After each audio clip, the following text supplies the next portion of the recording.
Hi darling. డింగు డింగు, నేను నీ కంటికి డార్లింగ్ లా కనిపిస్తున్నానా ప్రభాస్? నేను ఎవరినైనా అలాగే పిలుస్తా డార్లింగ్, అది నాకు అలవాటైపోయింది. సిక్కర్ వే రక్క. సరే సరే, ఇంతకీ ఎందుకు కాల్ చేసావు? అదే, ముందు మీ పెద్దోడు నా గురించి ఏదో అంటుండే, అదేదో తేల్చుకుందామని చేసే డార్లింగ్.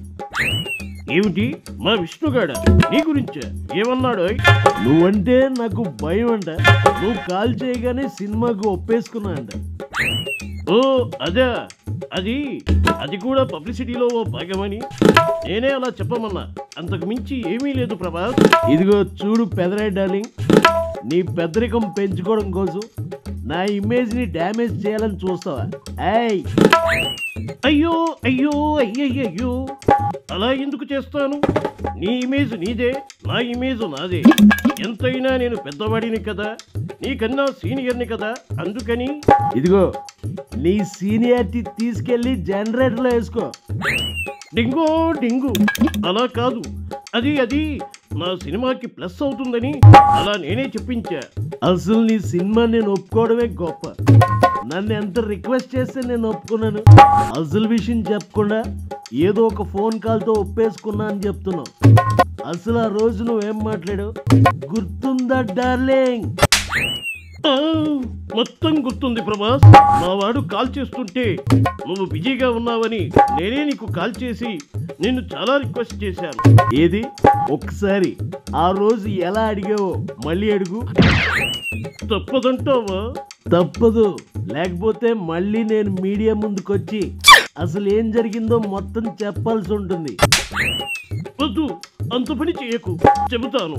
ఆ రోజు మా వాడు చేసినప్పుడు నీ కాలు కలవకపోతే నేను చేశాను, నాకు కూడా కలవలేదు.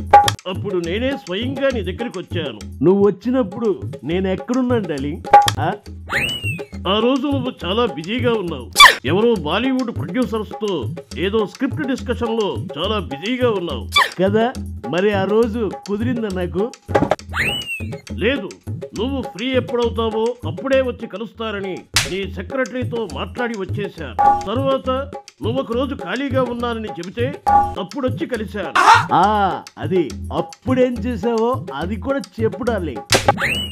మా విష్ణుగడిని నీ దగ్గరకు తీసుకొచ్చి, మా వాడికి ఒక్క సినిమా కూడా హిట్ అవ్వడం లేదు, కృష్ణరాజు గారి కన్నప్ప సినిమా తీయబోతున్నావు, మమ్మల్ని నువ్వే కాపాడాలి అని మీ బాబు కొడుకులు ఇద్దరు నా కాళ్ళ వేళ్ళ పడ్డారు. అవునా?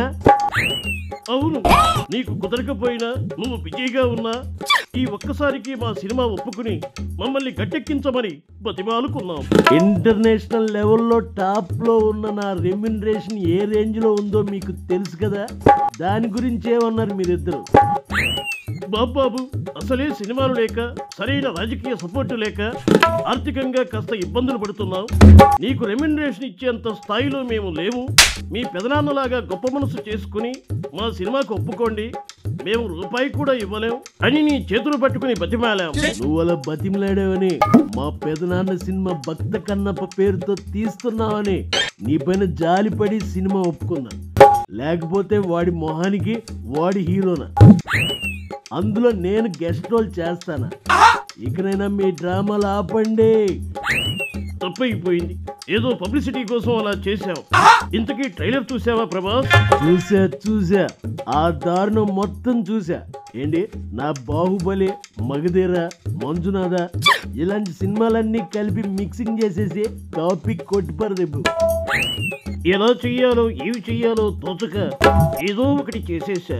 నువ్వెలా చేసినా నేనున్నాను కాబట్టి సినిమాలో ఓపెనింగ్స్ వస్తాయి. కానీ సినిమా తేడా జరిగితే మాత్రం ఇక నిన్న పరమశివుడే కాపాడాలి. తంబోల జంబ. ఓం నమ శివాయ, ఓం నమ శివాయ, ఓం నమ శివాయ.